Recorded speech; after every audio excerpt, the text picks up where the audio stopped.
Hey everyone, welcome back to Fourth Trimester Voices. It has been a minute. It feels really good to be back here in the space with you all. For me, this break was needed, not just for the show, but for me and my family. Parenting in this season of the world has felt a lot heavier. The world feels uncertain, emotional, it's politically charged, economically stressful, and raising kids in the middle of all of this takes intention, resilience, and grace.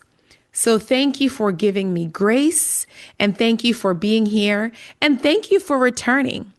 If you are new to this podcast, my name is Dr. Pindil Erica Choa. I'm an emergency room physician who is now a postpartum care physician as well as advocate. This podcast exists because postpartum moms deserve better. You deserve better than survival.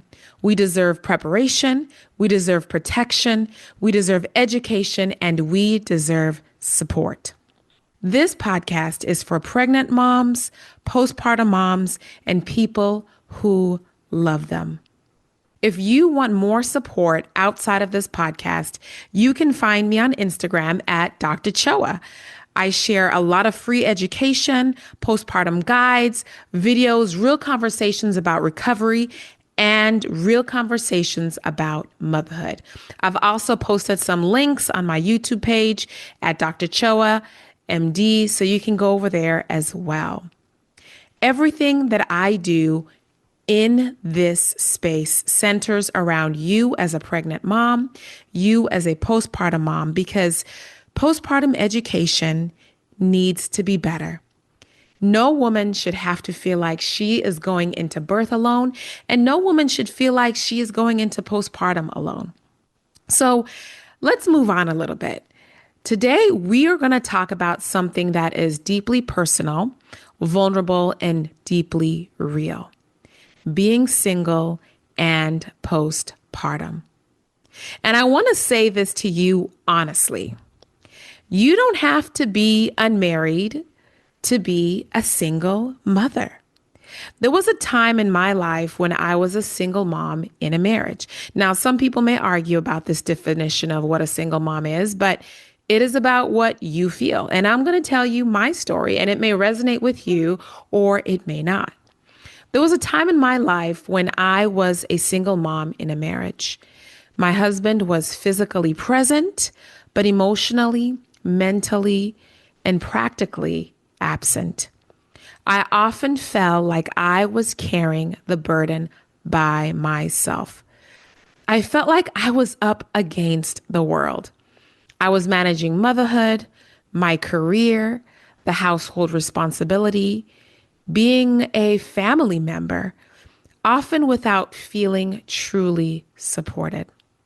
We went through and we did survive that season of our lives. It was heavy. There were a lot of fights. There was a lot of tears that were shed. We survived it. Unfortunately, years later, our marriage did not survive, and I am now a divorced single mother. While that chapter was painful, it taught me a lot of lessons that I carry into how I care for my pregnant and my postpartum moms. And it really has influenced the work that I do. I want to share with you what I learned and what I believe that every single or solo postpartum mom needs in place to protect her health, her peace, and her future. This is not really about shame. I have struggled talking about my story as a single mother. I come from a culture where nobody divorces. I come from a religion where divorce may be frowned upon. And so this hasn't been a conversation that I have wanted to have openly, but I have felt called to talk to you about this because I understand that many women are going through the same thing that I did, and my story might inspire you. So today is not about shame. It's about preparation. It's about empowerment. This is about building systems that hold you up when you feel like you're holding everything by yourself. So let's start with just going through the childbirthing process. Support has to start in the hospital. So if you are pregnant and you are listening to this, I want to tell you that I want you to build a support system before you give birth. The first system you need has to be in place before you leave the hospital. You deserve an advocate in the delivery room and the postpartum ward.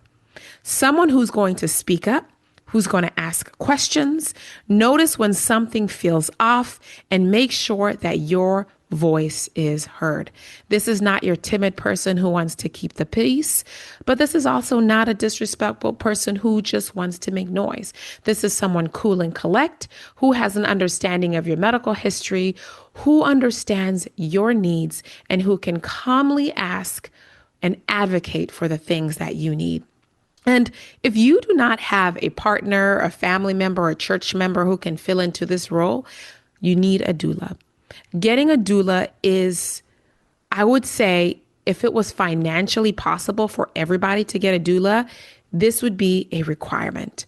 Unfortunately, it does come with costs. There are a lot of programs out there that are helping moms pay for doulas, but you will have to shed, in most cases, some amount of money.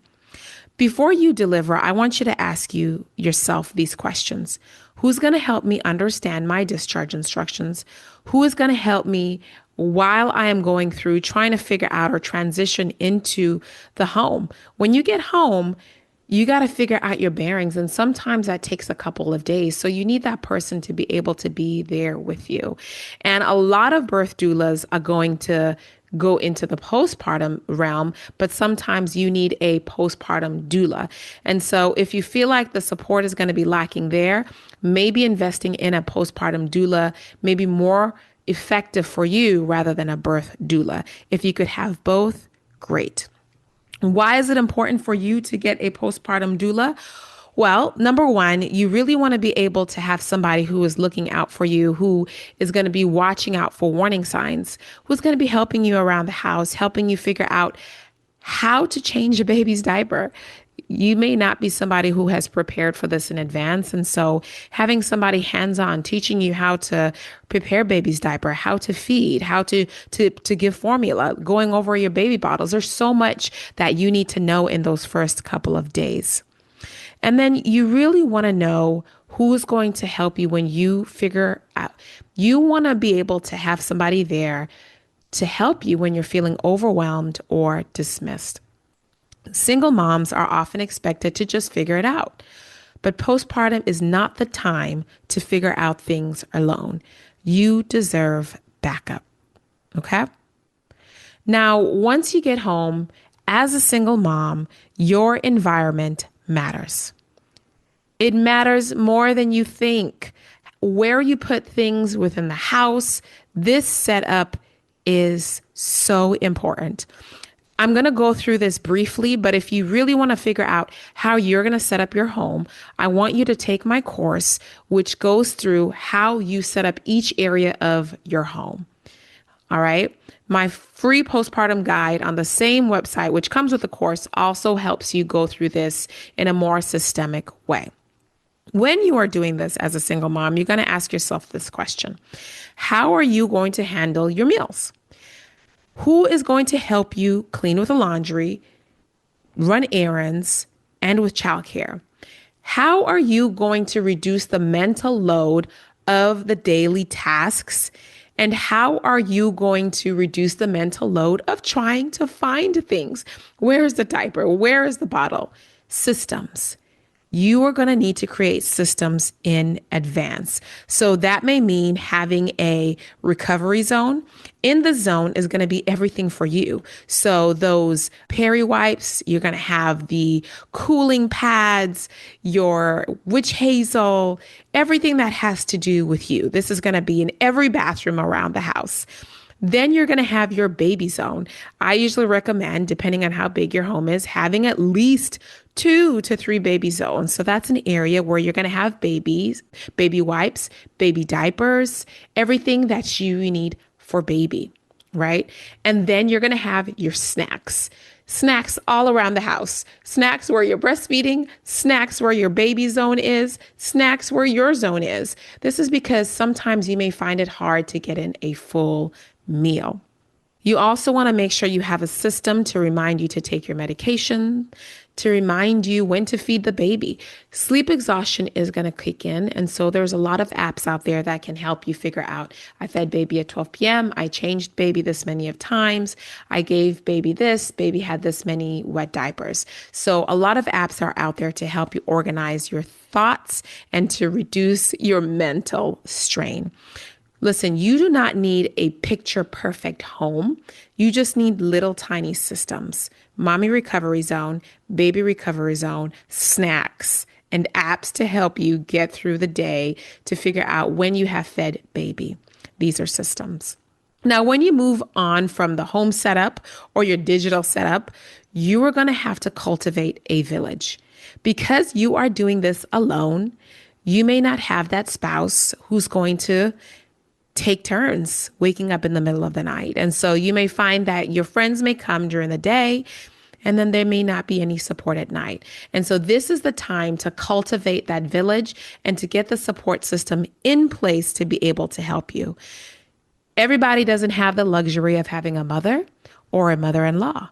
So you are going to have to figure out who that person is. Recruit the church member.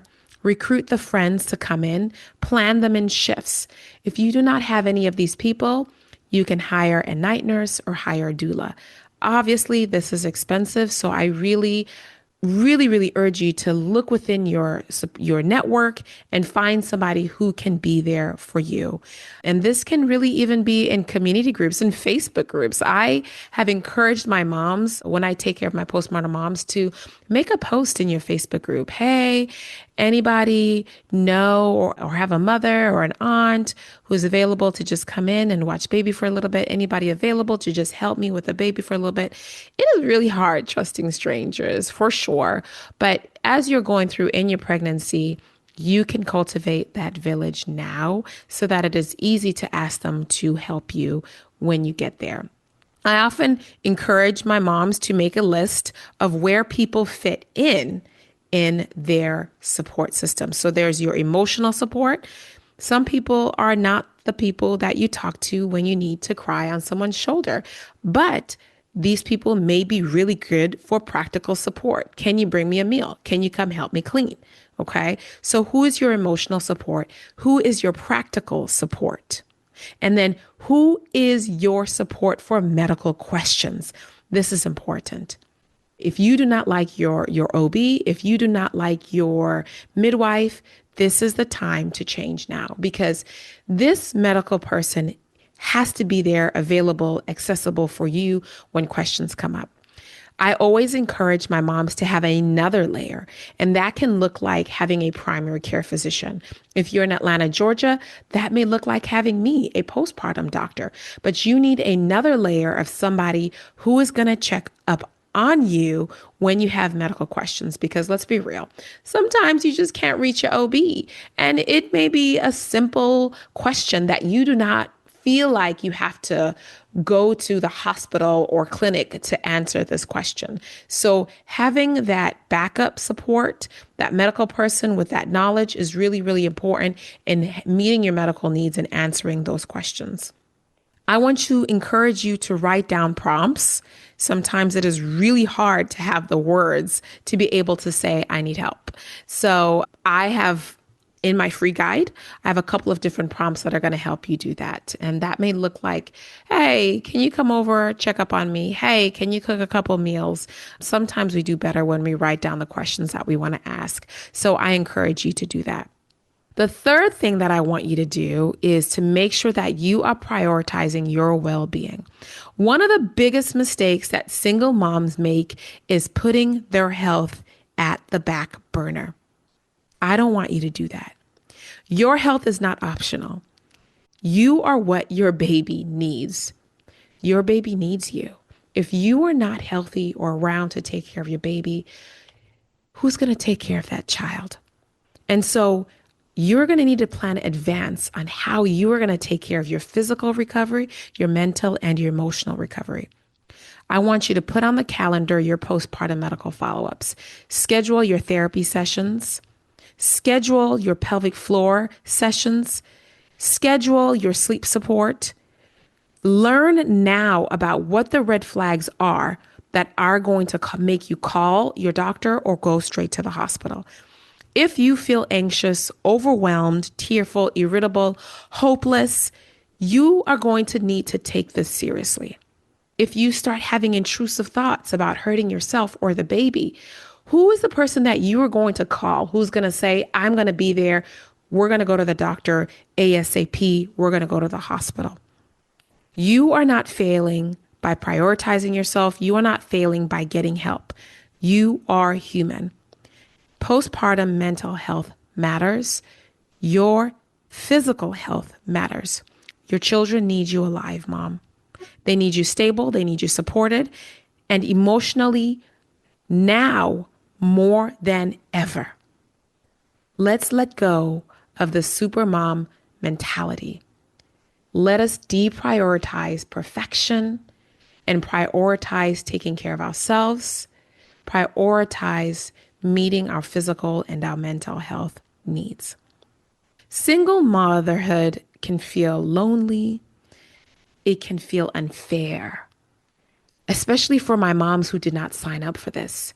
You may have gone into a marriage thinking that you were going to have a partnership, and then you're by yourself. It's okay to feel like you were failed. It's okay to feel heavy. Give your permission to feel all of these emotions. And then I want you to rest.